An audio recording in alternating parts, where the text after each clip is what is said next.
Bismillahirrahmanirrahim. Mээримдүү, ырайымдуу Аллах Тааланын аты менен баштадым. Жараткан Аллах Таалага эсепсиз мактоолор болсун. Пайгамбарыбыз Мухаммад Мустафа саллаллаху алейхи вассаламга салам салаваттар болгон болсун. Жалпыңыздарга мына ушул кубанычтуу жарыяны бөлүшүп коюуну туура көрдүм. Азыр байкасаңыздар интернет желесинде баары эле ушул Рамазандын акыркы 10 күндүгү деп видеолор чыгып атат. Аллага шүгүр.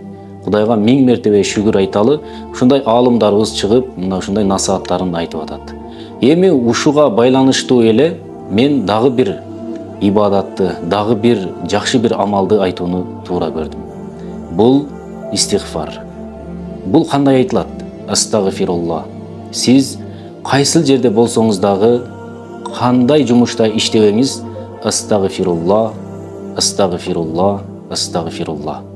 Мына ушуну айтып жүрүңүз. Көбүрөөк айтыңыз. Мүмкүн болушунча мына ушул акыркы 10 күндүктө көбүрөөк айта турган болсок, ушул айды 3кө бөлгөн сыяктуу, биринчиси мына ушул рахмат айы, экинчиси истигфар, ушул кечирим айы, акыркысы ушул тозоктон куткаруу айы. Көпчүлүгү айтат да, биздин дуабыз кабыл болбой атат, биздин ойлогон оюбуз, максатыбыз, тилегибиз ишке ашпай атат дейт. Ал эмне себептен? Күнөөнүн көптүгүнөн. Биз көз менен күнөө кылып алабыз, ой менен күнөө кылып алабыз.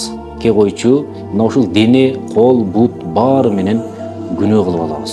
Ошол күнөөлөрдөн арылуу максатында дайыма мына ушул астагфирулла, астагфирулла, астагфирулла көбүрөөк айтыңыз. Сиз койчумансыз, мал кайтарасыз. Астагфирулла, астагфирулла. Сиз офисте иштейсиз. Астагфирулла.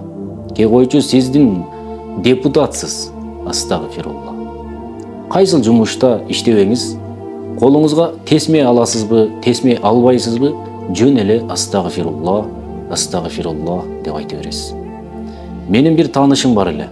Ал байке айтат, мен эч балалуу болбой койдум дейт. Анан бир устаз келип, балким бул балалуу болбогонуңдун себеби мына ушул күнөөнү көп кыласың балким. Ой менен болсун, сөз менен болсун.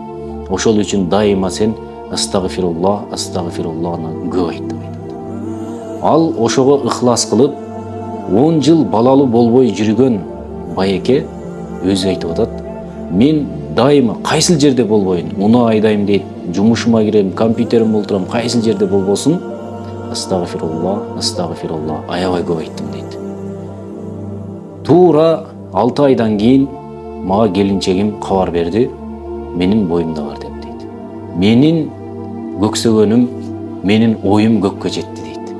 Ушунчалык сүйүндүм, ушунчалык кубандым, азыр эч качан астагфирулланы таштабайм дейт. Көрдүңүздөрбү? Бул пайгамбарыбыз саллаллаху алейхи вассалам өзү айтат, мен күнүнө 100дөн ашуун жолу истигфар келтирем. Эми биз ким болуп калдык? Жөнөкөй инсанбыз. Мен дайым айтам, ушул Кытайдын конфетин жеген биз акыркы үммөт астагфирулла, истигфарды аябай көп айтышыбыз керек. Истигфарды канчалык көп айтсак, ошончолук өзүбүзгө, ошончолук деңгээлде өзүбүздүн даражабызды бийиктете алабыз. Сөзүңүз өтүмдүү болбой атабы, истигфарды көбүрөөк айтыңыз. Кайсыл жерде болсо дагы, мына ошол истигфарды канчалык көп айтсак, өзүбүздүн ден соолугубузга, өзүбүздүн руханий байлыгыбызга балким бизге эмне пайдасы тиет. Ассаламу алейкум ва рахматуллахи ва баракатух.